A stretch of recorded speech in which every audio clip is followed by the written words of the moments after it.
অগ্রগতি নিয়ে আমি কথা বলবো। আপনারা নিশ্চয় অবগত আছেন, গত সপ্তাহে যুব ও ক্রীড়া মন্ত্রণালয়ের অধীনে যিনি যুব ক্রীড়া এবং শ্রম মন্ত্রণালয়ের শ্রম কর্মসংস্থান মন্ত্রণালয়ের দায়িত্বে নিয়োজিত মাননীয় উপদেষ্টা আসিফ মাহমুদ সজীব ভূঁইয়া গত সপ্তাহে কুমিল্লা তার নিজ জেলায় প্রোগ্রাম করতে গিয়েছিলেন। সেই প্রোগ্রামে আমরা উপস্থিত ছিলাম। আপনারা নিশ্চয় অবগত আছেন, বাংলাদেশ ন্যাশনাল সার্ভিস পরিষদ একটি সাধারণ জনগণের বেকার নিরসনের প্ল্যাটফর্ম, যে প্ল্যাটফর্ম থেকে শুধুমাত্র 2 মাসের চাকরি করার তারা সুযোগ পেয়েছে। 2 বছর পরে এই কর্মসূচিটি বন্ধ করে দেওয়ায় সারা দেশে 2 লক্ষাধিক লোক প্রশিক্ষিত অভিজ্ঞতা সম্পূর্ণ বেকার হয়ে পড়ে আছে। আমরা দীর্ঘদিন থেকে ন্যাশনাল সার্ভিস কর্মসূচিকে স্থায়ী করার দাবিতে বিভিন্ন কর্মসূচি, মানববন্ধন, আন্দোলন করে আসছিলাম। সেই 2012 থেকে আমরা টানা আন্দোলন করে আসছিলাম কর্মসূচিকে স্থায়ী করার লক্ষ্যে, বাংলাদেশকে বেকার মুক্তির লক্ষ্যে। কারণ বাংলাদেশ পৃথিবীর মধ্যে এমন একটি দেশ, যে দেশটি দরিদ্রতার মধ্যে পড়ে আছে। আর দরিদ্রতার প্রধান কারণ হচ্ছে বাংলাদেশের পর্যাপ্ত কর্মসংস্থানের অভাব। প্রতি বছরে লাখো লাখো ছাত্র যুবক বেকার হয়ে পড়ে থাকে। আর এই বেকারত্বের অভিশাপ নিয়ে তারা কোনো কার্যক্রম বা কাজে সম্পৃক্ত হতে না পারায় তারা অসৎ এবং ভুল পথে পা বাড়ায়। এরাই হয় মাদকাসক্ত, এরাই হয় দেশের বিভিন্ন ধরনের অন্যায়ের সাথে জড়িয়ে পড়ে। তাই প্রত্যেকটি মানুষকে, যারা বেকার আছে, তাদেরকে যদি কর্মসংস্থানে সম্পৃক্ত করা যায়, কাজে সম্পৃক্ত করানো যায়, তাহলে দেশে অনেকটাই দুর্নীতি, অনিয়ম, মাদকাসক্ত এবং বিভিন্ন বিশৃঙ্খলামূলক কাজ কমিয়ে আসবে।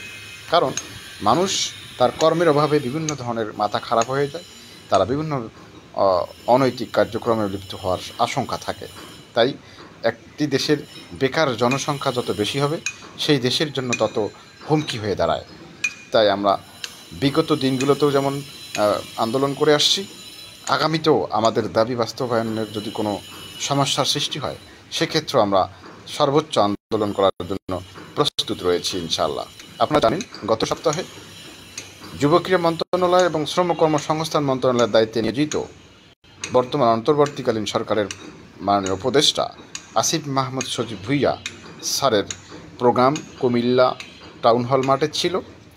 আমি ব্যক্তিগতভাবে ঢাকা থেকে সেখানে যাই, সেই সাথে কুমিল্লা মুরাদনগর, লাঙ্গলকোট এবং আপনার চাঁদপুর, হাজীগঞ্জ থেকে 2-1 জন আসে। আমরা তাদেরকে নিয়ে লাখো জনতার ভিড়ের মধ্যেও হাজার কষ্ট করে আসিফ মাহমুদকে আমরা আমাদের কার্যক্রমের এবং আমাদের দাবি, 3 দফা দাবি নিয়ে তার হাতে আমরা স্মারকলিপি পৌঁছে দেই। এবং আমি সেই দিন কুমিল্লায় অবস্থান করি। রাত পরের দিন আবার আমরা সেখান থেকে মুরাদনগর আসিফ মাহমুদ সজীব ভূঁইয়ার বাসায় ওনার বাবার দেখা করতে যাই। ওনার বাবার সাথে আমরা কথা বলে তাকেও আমরা আমাদের বিষয়ে অবগত করি এবং আমাদের সার্বিক সহযোগিতা প্রদানে আমাদের ন্যায্য যৌক্তিক দাবিগুলোকে বিবেচনা সাপেক্ষে অবশ্যই যেন বাস্তবায়নের কার্যক্রম হাতে নেয়, সেই জন্য আমরা কথা বলে এসেছি, কাগজ এবং স্মারকলিপি প্রদান করেছি। আমাদের মাঝে উপস্থিত হয়েছেন ন্যাশনাল সার্ভিসের আগলজোড়া উপজেলার সভাপতি বরুণ রায়। কিছুদিন আগে তার পিতা ইন্তেকাল করেছে, মারা গেছে। ধন্যবাদ জানাচ্ছি। আমাদের যে কর্মসূচিগুলো রয়েছে, এই মুহূর্তে কেউ কল দিবেন না। মিজান ভাই কল দিচ্ছেন কেন? লাইভে থাকা অবস্থায় কল দিলে আমি কথা বলতে পারবো না। আমি যেটা বলছি যে আমাদের কর্মসূচিগুলো কিভাবে করছি এবং কেন করছি, সফলতা কিভাবে সম্ভব, সে বিষয় নিয়ে আপনাদেরকে খোলাসা করা দরকার। দেখেন, একটি মানুষ সফল হতে হলে তার গুরুত্বপূর্ণ কিছু গুণ অবশ্যই দরকার। শুধু একটি মানুষ যদি সে সফল হতে চায়, তাকে অবশ্যই ধৈর্যশীল এবং পরিকল্পিতভাবে কাজ করতে হবে। ধৈর্যও নেই, পরিকল্পনাও নেই, কাজের মধ্যেও নেই, তাহলে সে কখনো সফল হতে পারবে না। আপনারা জানেন, একটি মানুষের পরিকল্পনা আসে মাথা থেকে এবং মাথার চিন্তা চেতনা থেকে তার পা হাঁটতে শুরু করে, হাত কাজ করে, চোখ দেখতে শুরু করে। তো একটি মানুষকে যদি আমরা সফল হওয়ার রাস্তায় চলতে দেখি, তাকে অবশ্যই বসে থাকা যাবে না, চলমান থাকতে হবে। আমরা যদি বসে যাই আমরা যদি মনে করি যে আমরা স্মারকলিপি দিয়েছি আর দেব না, বসে যাই, তাহলে কিন্তু আমরা পারবো না। আমরা দেখেন আমরা কিন্তু আমি সচিবালয়ে যাওয়ার জন্য গেছি, কিন্তু একজনের উপরে পারমিশন পাইনি। আমি একাই পারমিশন পেয়েছি, সচিব গিয়েছি। উপদেষ্টা স্যারের সাথে সুন্দরভাবে কথা বলেছি, কিন্তু আমার সাথে যদি একজন ব্যক্তিও থাকতো, আমাদের একজন সহ থাকতো, তাহলে কথা শোনা যাচ্ছে। আমাদের মাঝে রাহাত ভাই গাইবান্ধা থেকে যুক্ত হয়েছেন। রাহাত ভাই, কথা কি শুনতে পাচ্ছেন? আমার কথা শোনা যাচ্ছে না? একটু জানাবেন প্লিজ। একজন কমেন্ট করেছে কথা শোনা যাচ্ছে না, একটু জানাবেন প্লিজ। আর সবাই লাইভটি শেয়ার করে দিবেন, একটু জানাবেন প্লিজ। কথা শোনা যাচ্ছে?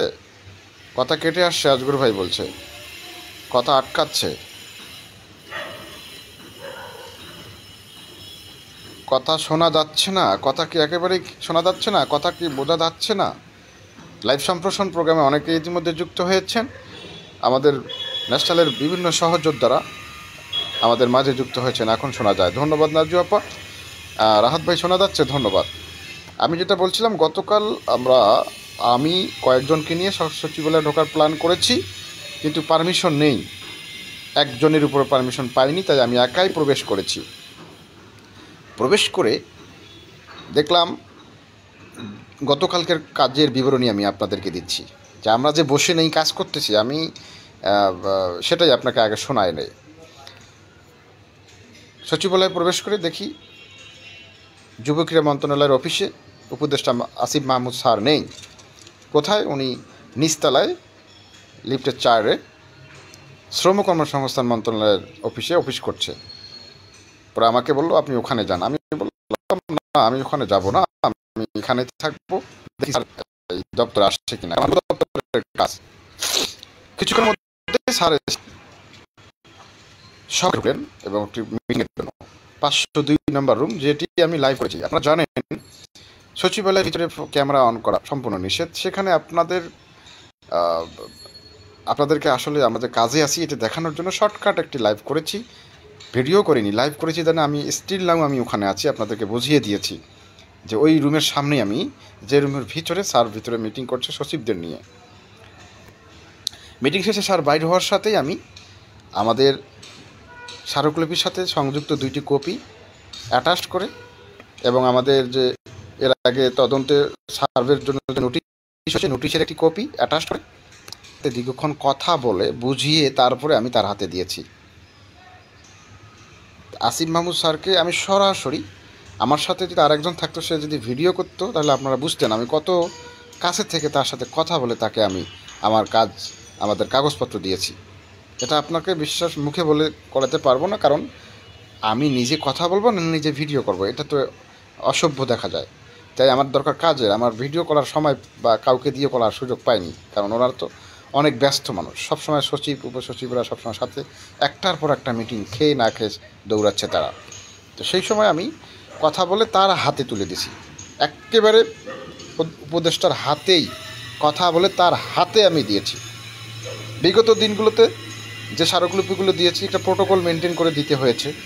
তো ওনার পিএসের হাতে দিয়েছি, ওনার পিএস ওনার ফাইলিং করেছে, আমাদের একটা দিয়েছে, রিসিপ্ট কপি দিয়েছে। কিন্তু গতকাল আমি সেটি করিনি, আমি ডাইরেক্টলি তার সাথে কথা বলে স্পেশালি তার হাতে দিয়েছি।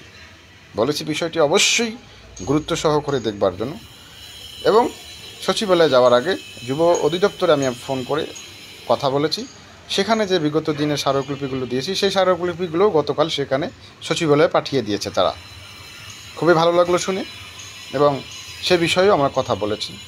স্যারকে বললাম আমাদের বিষয়, আমরা দীর্ঘদিন থেকে আন্দোলন করে আসছি।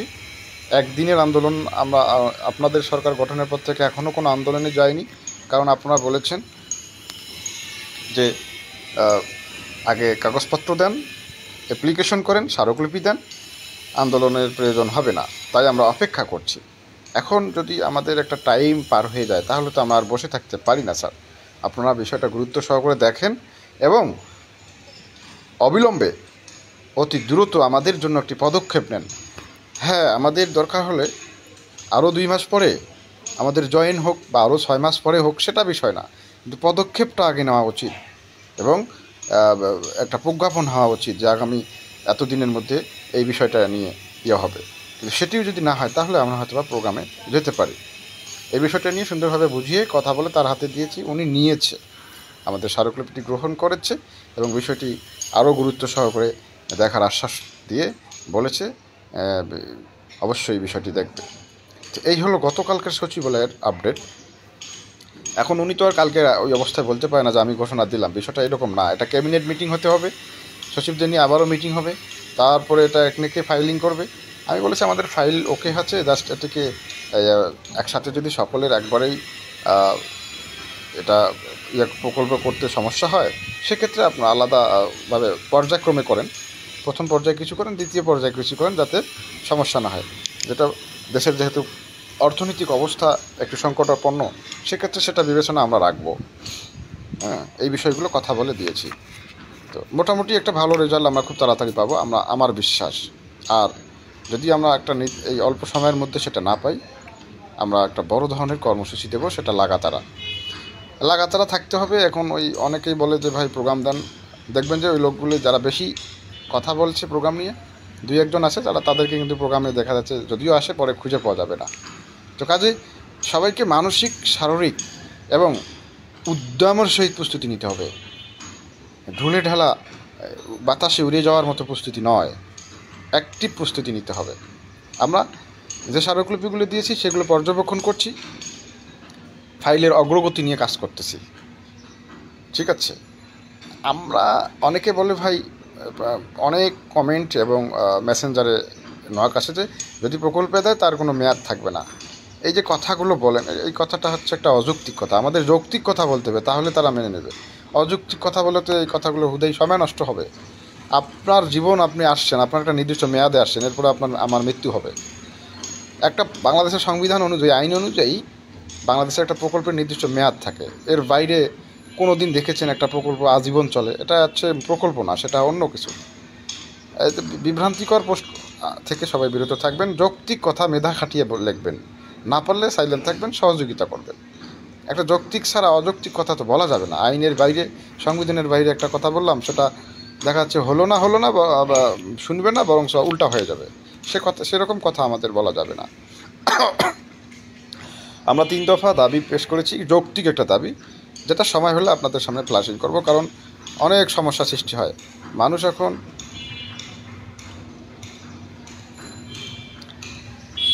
হ্যালো, কথা শোনা যাচ্ছে?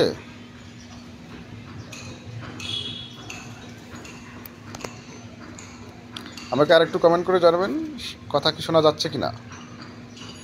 তো এই জন্য যৌক্তিক দাবিগুলো নিয়ে আমরা লিপিবদ্ধ করে স্মারকলিপি আকারে প্রেজেন্ট করেছি।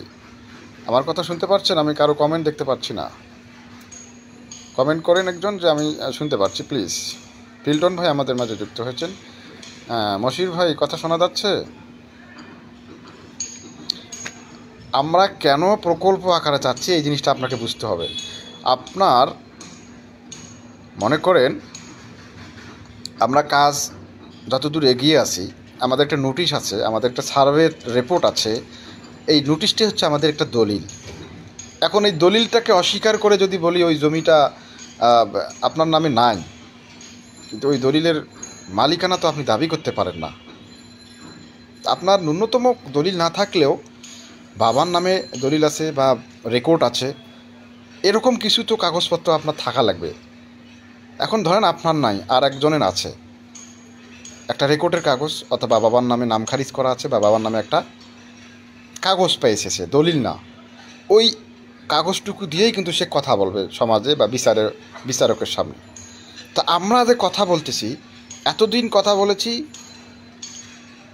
কাগজ ছাড়া, আমাদের কোনো নোটিশ ছিল না, কাগজ ছিল না। আমাদের দাবি আদায় হবে কি হবে না সেটা কোনো পত্র বা কাগজ সরকারিভাবে ছিল। 7 ফেব্রুয়ারি আন্দোলন করলাম, এরপরেই যে নোটিশ হয়েছে 16 এপ্রিল, ওটি হচ্ছে আমাদের দলিল। ওই দলিলটাই আমার এখন ভিত্তি। ওই দলিলের বাইরে আমরা যদি কথা বলি তাহলে ওই দলিলটাও আমরা হারিয়ে ফেলব। কথা বুঝতে পেরেছি। এখন আপনি গরুর মাংস বা খাসির মাংস অথবা যে কোনো মাংস দিয়ে ভাত খেতে চাচ্ছেন, কিন্তু আপনার বাজেট হচ্ছে ক্যান্টিনের মধ্যে মাছ ভর্তা। এখন আপনি যদি ওই গোস্ত মাংসের লোভে এটা না খান, তাহলে কিন্তু আপনি মাংস পাবেন না, আবার মাছ ভর্তাও হারিয়ে ফেলতেছেন। তো আপনার একটা নির্দিষ্ট যেহেতু দলিল আছে, সেই দলিলে কি লেখা আছে যে সমাপ্ত ঘোষিত ন্যাশনাল সার্ভিস কর্মসূচি পুনরায় প্রকল্প আকারে দেওয়ার লক্ষ্যে সম্ভাব্যতা মূল্যায়ন যাচাইয়ের লক্ষ্যে সার্ভে হয়েছে। তা আমাদের কাজটা দেখেন কত দূর এগিয়ে আছে। তো এই দলিলকে ধরেই আমাদের কথা বলতে হবে। দেখেন আমাদের আন্দোলনের ফলে এই পর্যন্ত আমরা এগিয়েছি, এখন সব কিছু বন্ধ করে দিয়েছে, এই দলিলটাকে বাস্তবায়ন করেন। ঠিক আছে? তো কাজেই কী লেখা আছে ওখানে দলিলে, যে সমাপ্ত ঘোষিত ন্যাশনাল সার্ভিস কর্মসূচি প্রকল্প আকারে বাস্তবায়নের লক্ষ্যে। তো আমরা প্রকল্পই চাচ্ছি, দলিল যা বলতে তাই চাচ্ছি। দলিলে আছে 2% জমি, আমি 4% জমি দাবি করতে পারবো না। ভাই, সবাইকে বোঝাতে পারতেছি?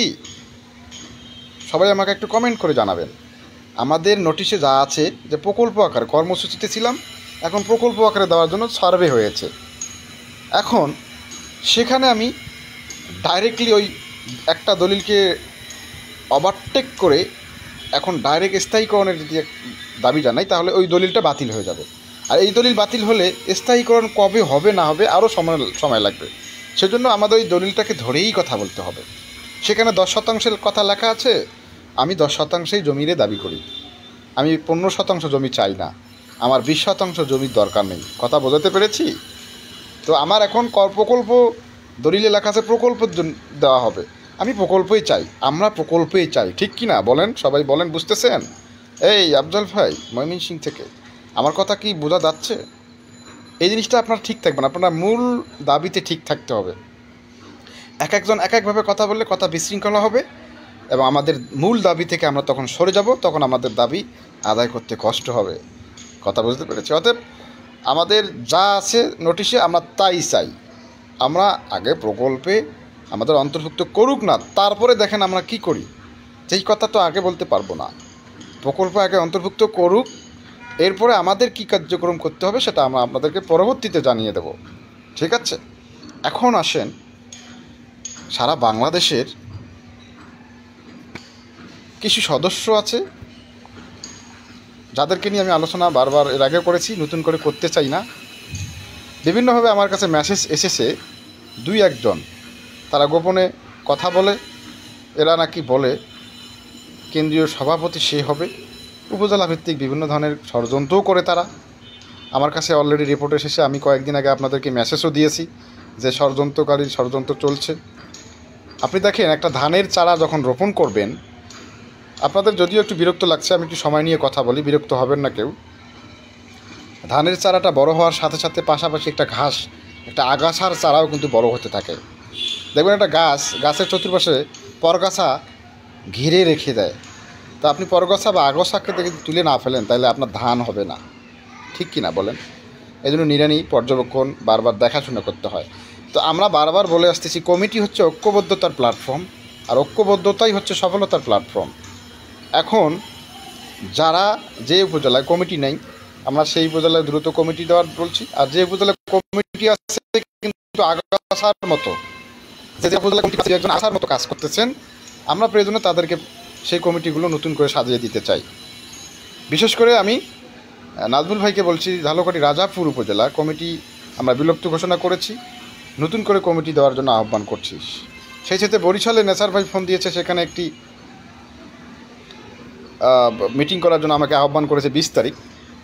আমি তাকে প্রাথমিক কথা বলেছি, কিন্তু যাব কি যাব না সেটা সিদ্ধান্ত এই 20 তারিখের মধ্যে আরও কিছু লক্ষণ পাইলে আমি তারপরে সিদ্ধান্ত নেব। কারণ আমরা কখনো অন্যায়ভাবে কারো প্রতি জুলুম করি না।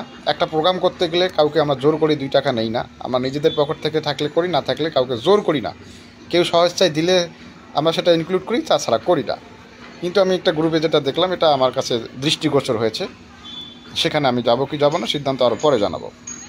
এখন আছেন আমাদের যারা যে ভাইরা কেন্দ্রীয় কমিটির সভাপতি হওয়ার স্বপ্ন দেখছেন, আমি অনুরোধ করব আপনারা আসেন, আমার পদে আসেন। আপনারা যদি চান, সবাই যদি চায় যে রাজা ভাই কেন্দ্রীয় সভাপতির পদ থেকে অব্যাহতি দেখ, আমরা ওই লোককে বানাই, তাহলে আপনারা যদি সবাই চান কমেন্টে লেখেন। এখনই আমি সত্য কথা পদ ছেড়ে দেবো, সাধারণ সদস্য হিসেবে কাজ করব। কিন্তু আপনারা মনে রাখবেন, সাধারণ সদস্য হিসেবে আমি যুদ্ধ চালাই যাব আমাদের সফল না হওয়া পর্যন্ত।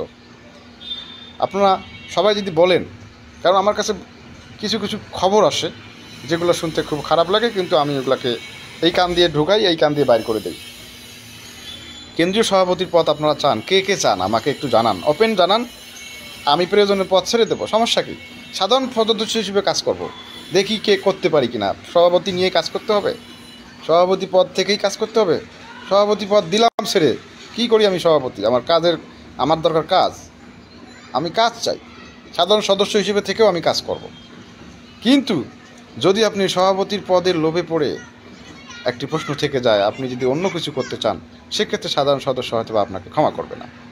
আপনারা জানেন, সচিবালয়ের গেট দিয়ে পাস নেওয়ার যোগ্যতা তো দূরের কথা, সচিবালয়ের ভিতরে কয়তলায় উপদেষ্টা বসে, কোন অফিসে বসে, কোথায় পিএস বসে, কার সাথে কথা বলতে হবে, কোন গেট দিয়ে ঢুকতে হবে, কিভাবে ঢুকতে হবে, পাসটা কিভাবে নিতে হবে, এই জিনিসগুলো আপনার, এই জ্ঞানগুলো আহরণ করতে তো আপনার 10-20 বছর আরও লাগবে যদি আপনি চান। সচিবালয়ে কোথায় কিভাবে কথা বলা তো দূরের কথা।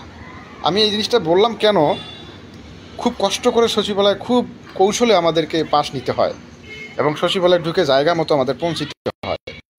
আপনি যদি জায়গা মতো না পৌঁছেন, মতো পৌঁছা লাগবে, কাজ হবে কি হবে না এইসব পরে আসবে। আপনি রাখতে পারেন জায়গা বুঝতে পারছেন না, এই রাস্তা নিয়ে এখনো চেনেননি, কার কাছে আপনি কীভাবে গেট পাসটা নেবেন, আপনি কীভাবে উপদেশটা দেখা করবেন, একটা সার্বিক লাইন দেখতে হয়, কীভাবে কেউ কখনো দিতেই পারেনি একটা সার্বিক থাকবেন, এই বিষয়গুলোই আপনার মাঝে এখনো নেই। আপনি যদি সভাপতি চান, তারপরে আপনি দিতে চাইলে আমি দেবো, কিন্তু আমাদের কাজ, আমাদের দরকার সফলতা। সাধারণ সদস্যকে বিভ্রান্ত করার চেষ্টা এর আগে করেছে, কিন্তু ষড়যন্ত্র ব্যর্থ হয়েছে, আগামী রাখতে হবে। তো আমি বিশেষ করে আমাদের ইউনাইটেড প্ল্যাটফর্ম, ঐক্যবদ্ধ প্ল্যাটফর্ম যতই ষড়যন্ত্র করুক ভাঙতে পারবে না। হাজারো ষড়যন্ত্র করবে, আপনার নামে অপবাদ দিবে, কিন্তু আমাদের এই ঐক্যবদ্ধতাকে ভাঙতে পারবে না ইনশাআল্লাহ। আল্লাহ যদি আমাকে বেঁচে রাখে, আপনারা দোয়া করবেন। আপনারা যদি আমাকে চান, আমি থেকে যাব সভাপতি পদে, কিন্তু না চাইলে আমি সাথে সাথে পদ থেকে অব্যাহতি দেব। বিশ্বাস করেন আর নাই করেন, পদের প্রতি লোভ নাই, আমার দরকার সফলতা। যেহেতু অনেক কমেন্ট এসেছে, আপনাদের সম্মানের দিকে তাকিয়ে আমি কাজ করে যাচ্ছি। অবশ্যই আমরা সফল হব, কিন্তু মেধা দিয়ে, পরিশ্রম দিয়ে, ধৈর্য দিয়ে, এর বাইরে নয়। ঐক্যবদ্ধতা থেকে কখনো কেউ বিভ্রান্ত হবেন না। যে কাজগুলো, যে স্মারকলিপিগুলো নতুন সরকার আসার পর থেকে দিয়েছি, সেগুলোকে পর্যবেক্ষণ এবং অগ্রগতি পর্যবেক্ষণ করা হচ্ছে। আপনারা মনে রাখবেন, এবার যদি আন্দোলনের ডাক দিতেই হয়, কথা কি বোঝা যায় না রাহাত ভাই?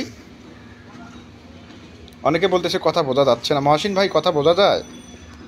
মহসিন ভাই, সবুজ তালুকদার, কথা কি বোঝা যায়? আমার অনেকে কমেন্ট লিখছে কথা বোঝা যায় না। জি, আমি আপনাদেরকে বলি, অত্যন্ত দক্ষতা, মেধা, সূক্ষ্ম বুদ্ধি দিয়ে আমাদের কাজটা এগিয়ে নিতে হবে এবং এগিয়ে যাচ্ছে। গতকালকে যেভাবে দেখলাম, আমাদের কাজ আরও এগিয়ে গেছে। আপনারা জানেন, আপনাদেরকে একটু বোঝা উচিত যে দেশের এখন যে অবস্থা, বোঝেন না? অর্থনৈতিক অবস্থা একটু ভালো না, একটু সোজা হওয়ার সুযোগ তাদের দিতে হবে। হ্যাঁ, আমি তো সেটা বলেছি তাদেরকে যে আরও 2 মাস 4 মাস পরে আমাদেরকে জয়েন দেন, বা 6 মাস পরে দেন, কোনো সমস্যা নেই, কিন্তু আমাদের কাজের অগ্রগতি আমাদেরকে দেখিয়ে দিতে হবে। আমরা যে এগিয়ে যাচ্ছি, আমাদের প্রজ্ঞাপনটা বুঝিয়ে দিতে হবে আমাদের কত দূর এগিয়ে গেল।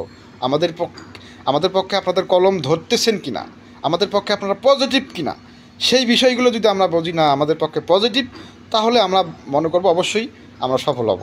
কিন্তু একেবারেই যদি আমাদের কাগজ তারা না নেয়, আমাদের বিরুদ্ধে নেগেটিভ চিন্তা করে, তাহলে বুঝতে হবে আমাদেরকে তারা চায় না। কিন্তু এই লক্ষণগুলো আমি তাদের মাঝে এখনও পাইনি। তারা আমাদের কথা শুনেছে, কাগজপত্র নিয়েছে এবং অত্যন্ত আগ্রহতার সহিত। খুবই ভালো লেগেছে গতকালকের আসিফ মাহমুদের কথা শুনে এবং তাকে যেভাবে কাগজটা দিয়েছি, আমি তো বললাম একজন থাকলে যদি ভিডিও করতো তাহলে আপনারা দেখলে অনেক ভালো লাগতো আপনাদের। যাই হোক, আমার কথা হচ্ছে বাংলাদেশের বিভিন্ন জেলা উপজেলা যারা সভাপতি, সেক্রেটারি, সাধারণ নেতৃবৃন্দ আছেন, আপনারা সতর্ক থাকবেন। কোনো ধরনের ষড়যন্ত্রে কেউ পা দিবেন না, সবাই ঐক্যবদ্ধ থাকেন। এই সফলতার লাস্ট স্টেজে এসে বিভ্রান্ত হবেন না। আমরা অবশ্যই সফল হব, একটু সময় আমাদেরকে দিতে হবে। সময় ছাড়া কোনো কাজ হয় না। দেশের পট পরিবর্তন হয়েছে, রাজনৈতিক পরিবর্তন হচ্ছে, সরকার পরিবর্তন হয়েছে, সব কিছু উল্টে গেছে। তো এই অবস্থায় আমাদের কাজটাকে আবার গোছায় নিতে গিয়ে তো একটু সময় লাগবে। সেসব সময়টা আমরা কাজের মধ্যেই দিতেছি। এখন আসেন, যে সকল উপজেলা কমিটি এখনও খসড়া দিতে পারেননি দেন, আর যারা যে সকল উপজেলা কমিটি অ্যাক্টিভ না, আমি তাদেরকে বলবো অ্যাক্টিভ হতে পারলে ভালো, না পারলে যদি আপনারা দায়িত্ব পালন করতে না পারেন, 2-1 জন থাকেন, তাহলে আপনারা যদি যাকে মনে করেন ওখানে প্রয়োজনে অ্যাক্টিভ সদস্যদেরকে দিয়ে কারেকশন করা। আর যে সকল উপজেলা ইউনিয়ন কমিটিগুলো হয়নি তারা ইউনিয়ন কমিটিগুলো দ্রুত করে ফেলেন। আর কেন্দ্রীয় নির্দেশনার বাইরে কোনোভাবে কেউ মিটিং করিয়েন না যদি আমাদেরকে মানেন। আমরা যদি মনে করি ওখানে মিটিং করা দরকার, আপনাদেরকে তো বললাম ছোটো ছোটো ইউনিয়ন কমিটি যদি করতে চান সেক্ষেত্রে করতে পারেন, কিন্তু হুট করে কোনো মিটিং, কোনো ধরনের সিদ্ধান্ত যাইবেন না। আমরা সুন্দরভাবে একটি পরিকল্পনা রেখেছি। আপনারা জানেন, আমরা গত 2-3 সপ্তাহ আগে সমন্বয়ক সারজিস আলম, হাসনাত আবদুল্লাহ এবং আবু বাকের মজুমদারকে আমি আমাদের দাবির বিষয়ে আলোচনা চেয়ে একটা পত্র দিয়েছি, 2-3 জনকে দিয়েছি। আমি এই লাইভ সম্প্রসারণ প্রোগ্রাম থেকে একটু সমালোচনা করতে চাই, সমন্বয়কদের একটু সমালোচনা করতে চাই। সমালোচনা করা, গঠনমূলক সমালোচনা করা যায়। আমার নামেও সমালোচনা করেন, গঠনমূলক সমস্যা নেই। আমি সারজিস আলম, হাসনাত আবদুল্লাহ এদের দৃষ্টি আকর্ষণ করে বলছি, আপনারা যে এখন বিভিন্ন জায়গায় এই যে মিটিংগুলো করছেন, তা এই মিটিং করার আগে তো আপনাকে আমি আমাদের কাগজপত্র দিয়েছি যে আপনারা বলেছেন আমাদের সাথে আলোচনা প্রয়োজনে কাগজপত্র দেন, আমরা আলোচনা করি। তা আপনাদেরকে তো আমি হাতে কাগজগুলো দিলাম। কারণ আপনারা যদি নিজেদেরকে অনেক বড় মনে করেন তাহলে তো হবে না। আপনারা যদি এই সারজিস আলম, হাসনাত আবদুল্লাহ, আবু বাকের মজুমদার আপনারা যদি মনে করেন শুধু আপনারা 3জনই মনে করেন এই অভ্যুত্থান ঘটিয়েছেন, এটা আপনাদের ধারণা ভুল। এ ধরনের চিন্তা আপনাদের মাথায় আনবেন না। আমি লাইভ সম্প্রসারণ প্রোগ্রাম থেকে করজোরে বলছি, হাসনাত আবদুল্লাহ, আবু বাকের মজুমদার এবং সারজিস আলমের প্রতি স্নেহের দৃষ্টিতে বলছি, আপনারা মাথার ব্রেনটাকে, আপনাদের হৃদয়টাকে প্রশস্ত করেন, বৃহৎ করেন, ন্যারো মাইন্ডের হবেন না। এখানে আপনারা লিডিং দিয়েছেন, এটা স্বীকার করে সবাই, কিন্তু আপনাদের একক কোনো কৃতিত্ব এটা না। এখানে সাধারণ জনগণ আপনাদের সাথে সম্পৃক্ত ছিল, বিভিন্ন রাজনৈতিক, বিভিন্ন সামাজিক সংগঠন আপনাদের সাথে সম্পৃক্ত ছিল। আপনারা জানেনই না, এখনও কিছু লোক মারা গেছে, তাদের নামেরই আপনি জানেন না। এখনও অনেক লোক আছে আহত, রাবার বুলেটের শরীরে আঘাত, গুলির আঘাত, রাবার বুলেটের আঘাত নিয়ে ঘুরতেছে। আপনারা তাদেরকে চেনেনও না, জানেনও না, কারণ হাজার হাজার নয়, কোটি কোটি মানুষ এখানে জড়িত আছে। তো এখানে কোটি কোটি মানুষ জড়িত, কয়জনকে আপনারা চিনবেন এবং কয়জনকে আপনারা দেখেছেন? কাজেই সবাইকে সম্মান দিয়ে কথা বলবেন, প্রত্যেকটা মানুষকে। প্রত্যেকটি সংগঠন, সামাজিক রাজনৈতিক সংগঠনের অসংখ্য লাখো লাখো মানুষ আপনাদের বিশ্বাস করেছিল, কিন্তু এই বিশ্বাস এখন আপনাদের বক্তব্যের মাঝে যেটা বোঝা যায়, আপনাদের কথার উপর যে ঐক্যবদ্ধ একটা প্ল্যাটফর্ম সারা বাংলাদেশে তৈরি হয়েছে, সেই প্ল্যাটফর্মের আপনাদের বক্তব্যের কিছু ভাষাগত অমিলের কারণে এই ঐক্যবদ্ধতা ভাঙার সম্ভাবনা আছে, ভেঙে যাওয়ার সম্ভাবনা আছে। বাংলাদেশে যে জাতীয় ঐক্য তৈরি হয়েছে, সেই ঐক্যবদ্ধতাটাকে আপনাদের ধরে রাখতে হবে। ধরে রাখতে না পারেন, কিছু কথা আপনাদেরকে বলতে হবে গুছিয়ে, এলোমেলো কথা আপনাদেরকে বলা যাবে না। আমি কয়েকটা বক্তব্য আমি এখানে বলতে চাই না, সারজিস আলম এবং হাসনাত আবদুল্লাদের কথা আমি এখানে বলছি, তাদের ভাষা আমি টানতে চাচ্ছি না। আপনাদের বক্তব্যের মাঝে কিছু কারেকশন দরকার আছে, যে কারেকশনগুলো করলে যে ঐক্যবদ্ধ আছে বাংলাদেশ, ঐক্যবদ্ধ থাকবে। আর যদি এরকম কারেকশন ছাড়াই আবার কথা বলতেই থাকেন, তাহলে আপনাদের বাংলাদেশের ঐক্যবদ্ধ যে ছিল এটা ভেঙে যাবে। আমি চ্যালেঞ্জ করে বললাম। আপনারা এখন ভাবতেছেন এটা ওটা, বিভিন্ন ধরনকে বিভক্ত করার, বিভক্তমূলক যে বক্তব্য, এই বক্তব্যগুলো দিবেন না। আপনাদের বক্তব্যের মাঝে যেন কোনো ব্যক্তি বুঝতে না পারে যে আমাদেরকে আলাদাভাবে কথা বলছে, আমাদেরকে আলাদা রেখে কথা বলছে। আপনাদের কথা বিভক্তর লক্ষণ কেন পাবো? আপনারা ছাত্র সমাজের নেতৃত্ব দিয়েছেন। এখন শুধু ছাত্র সমাজেই যে এটার অভ্যুত্থানের জন্য ত্যাগ স্বীকার করেছে তা না, আপনারা জানেন কত অটো রিক্সাওয়ালা আহত হয়েছে, মৃত্যুবরণ করেছে, কতজন এখনও ওই চায়ের দোকান মেসিয়ারি চায়ের লেবার, কতজন রিক্সা চালক, ভ্যান চালক, অটো চালক এবং চার দোকানে কাজ করে, গার্মেন্টসে কাজ করে, সাধারণ জনগণ, কৃষক, শ্রমিক, ঠেলা মজুর সবাই এখানে আহত হয়েছে, শহীদ হয়েছে এবং রক্ত দিয়েছে। এছাড়া এখনও শরীরে গুলির আঘাত, রাবার বুলেটের আঘাত নিয়ে আছে। তা কাজে আপনারা শুধু আপনাদের একক কৃতিত্ব বলে এখন চালায় দেওয়ার চেষ্টা করবেন না, বা এ ধরনের চিন্তা আপনাদের নেই আমি জানি, কিন্তু ভবিষ্যতে এগুলা বিভক্তিমূলক কোনো কথা বলবেন না, যে কথাগুলোতে মানুষ বিভক্ত হয়। এই মুহূর্তে দরকার ঐক্যবদ্ধতা। আপনারা যদি এই মুহূর্তে বিভক্ত করেন, দেশকে এগিয়ে নেওয়া সম্ভব না। আমাদের বাংলাদেশ বেকার মুক্ত করতে হবে। আমি বেকার মুক্তির জন্য আপনাদের কাছে আলোচনা আছে, একটা 3 জনের কাছে পত্র দিয়েছি। তা আপনাদেরকে আপনারা যদি এটাকে গুরুত্ব না দেন, তা আপনারা তো তাহলে সাধারণ মানুষের কথা আপনারা শুনতেছেন না। তাহলে তো সাধারণ মানুষ আবারও দেখবেন যে রাস্তায় নেমে যাবে। আমি একটা সুন্দর উদাহরণ দিই। 71 সালের পরে আমি বড় কথা না বলি, দেখবেন ওই 90 দশকের পরে যখন ওই 90 দশক এরশাদ সরকার পতনের পরে যে বিপ্লবটা হয়েছে, যে সময়টা, এরপরে দেখবেন অসংখ্য ছাত্ররা ওই সময় দেখা যাচ্ছে যে ত্যাগ স্বীকার করেছে, কিন্তু ওই পরবর্তীতে ছাত্রদের ওই ত্যাগটা ধরে রাখতে পারেনি, কারণ পরবর্তীতে ডিভাইড হওয়া শুরু করেছে। 71 সালের পরে আওয়ামী লীগ যেটা বলতে শুরু করেছে যে এটা একমাত্র আওয়ামী লীগের কৃতিত্ব, স্বাধীন বাংলাদেশ 71 সালে স্বাধীন হয়েছে, এটি নাকি শুধু আওয়ামী লীগের কৃতিত্ব, একক কৃতিত্ব। এই কথাটি বলাতেই আওয়ামী লীগের আজকের এই অবস্থা হয়েছে। এটা কোনো একক কৃতিত্ব নয়। বাংলাদেশের মানুষ পাকিস্তান থেকে মুক্তি চেয়েছে। সাধারণ মানুষ, কৃষক, শ্রমিক, জনতা, ছাত্র, দিনমজুর, ঠেলা রিক্সাওয়ালা, ভ্যানওয়ালা সবাই। এই আন্দোলনের সূত্রপাত হয়েছে 52 সালে। 1952 সাল থেকেই এই আন্দোলনের গুটি গুটি করে মানুষের মাথায় আন্দোলন শুরু হয়েছে, আগে ঘরে ঘরে আন্দোলন শুরু হয়েছে আগে। সেই 52 সাল থেকে মানুষের মাথায়, সাধারণ মানুষের মাথায় এই জিনিসটা কাজ করেছে যে পূর্ব পাকিস্তানের লোকজন শিক্ষিত হলেও বড় চাকরি দেয় না তারা। পশ্চিম পাকিস্তানের লোক আমাদের উপর বৈষম্য করতেছে, আমাদের যোগ্যতা থাকা সত্ত্বেও বড় চাকরি আমাদের দেয় না। ধান পাট যেগুলো আবাদা সব ওরা চুষে নিয়ে যায়, আমাদেরকে না খেয়ে রাখে। এই নির্যাতনগুলো সহ্য করতে করতে সাধারণ মানুষের মাথায় চিন্তা ঢুকে গেছে যে পশ্চিম পাকিস্তানের বিরুদ্ধে কোনো এক সময় যদি কোনো ডাক আসে, আমরা পশ্চিম পাকিস্তানের বিরুদ্ধে দাঁড়াবো।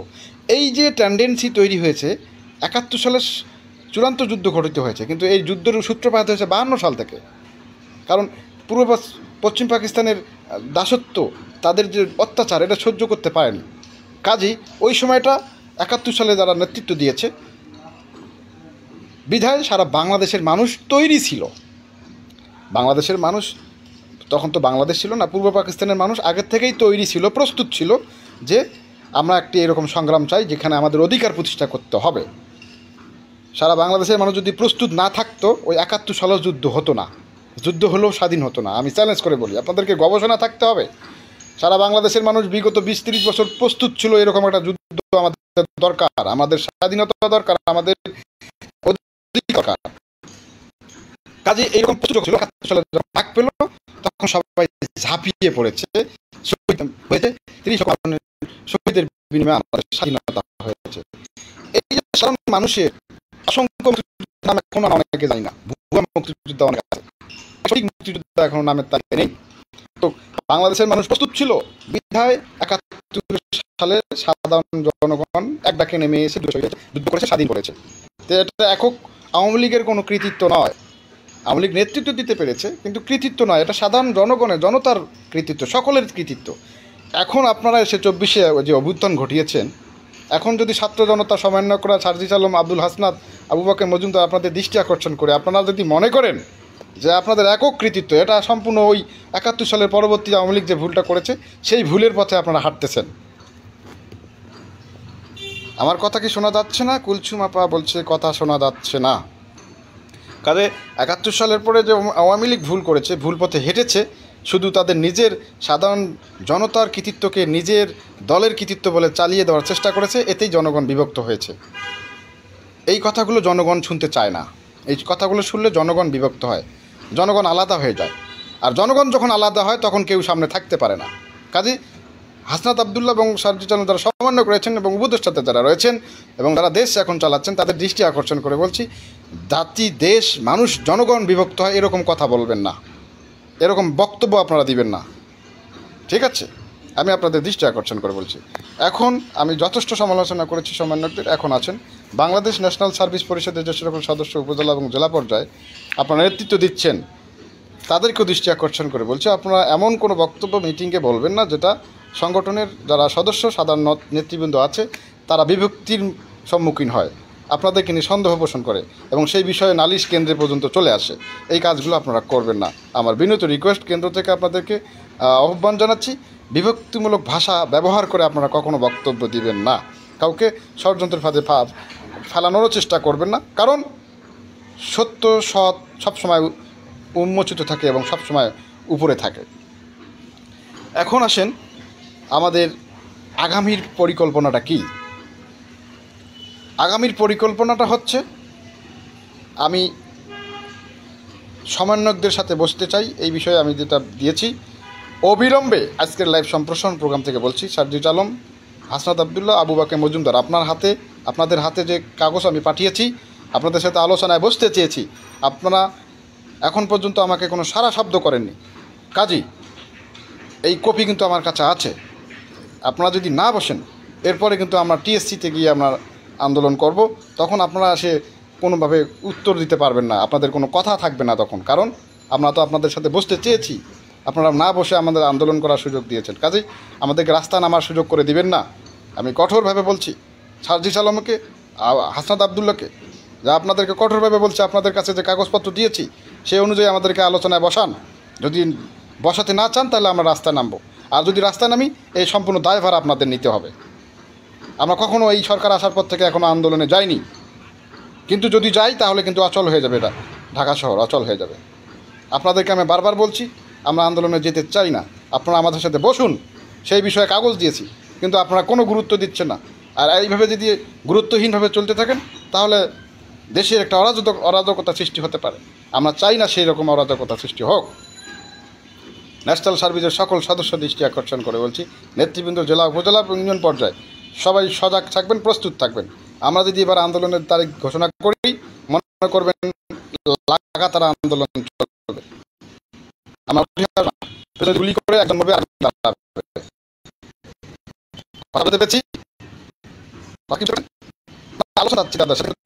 আমাদের সাথে না বসে, তাই আমাদের আন্দোলনে যেতে হবে। আমরা বারবার বলছি, আমাদেরকে কারোর আনসারের মধ্যে, যেমন আমরা যখন আওয়ামী লীগ সরকার ছিল তখন আমরা আন্দোলনে গেছি, আমাদের নামে টাকা লাগাই দিয়েছে। এখন যদি আমরা আন্দোলনে যাই, যদি আপনারা আবার আমাদেরকে আওয়ামী লীগের টাকা দেন, তাহলে আপনারা ভুল করবেন। আমরা 11 সাল থেকে আন্দোলন করতেছি, 11 সাল থেকে আন্দোলন করতেছি, দলের টাকা যোগ নেই, আমরা সাধারণ আমরা সুষ্ঠুভাবে আলোচনার মাধ্যমে চাই। আপনারা কবে বসবেন দৃষ্টি আকর্ষণ করছি, সার্জিস আলম, আপনাদের দৃষ্টি আকর্ষণ, কবে বসবেন দ্রুত আমাদেরকে জানাবেন, কারণ আমরা এক মাস অপেক্ষা করেছি, আমরা এক সপ্তাহ আপনাদের কথা দিচ্ছি। এর মধ্যে যদি আমাদেরকে বসার সুযোগ না করে দেন আপনাদের সাথে, আমরা লাগাতার কর্মসূচি দেব। আর যদি আপনারা ট্যাগ লাগাবেন, যদি গুলি চালাবেন, আমরা একজন সামনে দাঁড়াবো, কিন্তু আমরা রাস্তায় চলে যাবো। আপনারা দিয়েছি না, আমাদের সাথে আলোচনা করার সুযোগ করছেন না। আমরা চাচ্ছি সুষ্ঠুভাবে আমরা আলোচনার মাধ্যমে সমাধানটা চাই। তো সবাই প্রস্তুত থাকবেন। আমরা আরও এক সপ্তাহ সময় দিচ্ছি, দেখি এর মাঝে আমাদের সাথে আলোচনা বসে কিনা। যদি না বসে, আমরা একটা বড় ধরনের লাগাতার কর্মসূচি দেব। সেই কর্মসূচিতে যারা ওই লাফাচ্ছেন, এখন বিভিন্ন ধরনের আন্দোলন দিচ্ছে না কেন, তাদেরকে আমরা দেখবো কে কতজন নিয়ে আসেন। এখানে লাগাতার এক সপ্তাহ সর্বনিম্ন এক সপ্তাহ প্রোগ্রাম আমরা দিতে পারি, লাগাতার চলবে। আমাদের যদি গুলি করে ধরে নিয়ে যায়, একজন ধরবে আর একজন দাঁড়াবো, একজনকে গুলি করলে মরলে আর একজন সামনে দাঁড়াবো, মরার প্রস্তুতি নিয়ে আসতে হবে। কারণ আমাদের দাবি আদায় না হওয়া পর্যন্ত এবার যাব না, যদি আন্দোলন দিতে হয়। আর যদি আন্দোলনের আগেই তারা আমাদের সাথে বসে একটা ফাইনাল সিদ্ধান্ত নেয়, সেক্ষেত্রে যদি আরও সময় লাগে সেটা লাগুক, কিন্তু আলোচনা চাই আগে। আগে আলোচনায় বসতে হবে সমন্বয়কদের, এর আগে কোনো কথা আর হবে না। ঠিক আছে, লাইভ সম্প্রসারণ প্রোগ্রামে এসে শেষ পর্যায়ে যারা যুক্ত হয়েছেন দেশ এবং দেশের বাইরে থেকে সবাইকে লাইভটি শেয়ার করে দেওয়ার জন্য বলছি। কেন্দ্রীয় নির্দেশনার বাইরে একটি কাজও কেউ করবেন না এবং ষড়যন্ত্র যারা করবে তাদেরকে উৎখাত করে দিবেন। সবাই ঐক্যবদ্ধভাবে সঙ্গে লেগে থাকুন। দেখা হবে বিজয়ের রাস্তায় সফলতার গল্প নিয়ে। সবাইকে লাইভটি শেয়ার করে দেওয়ার জন্য বলছি। স্যালুট সবাইকে।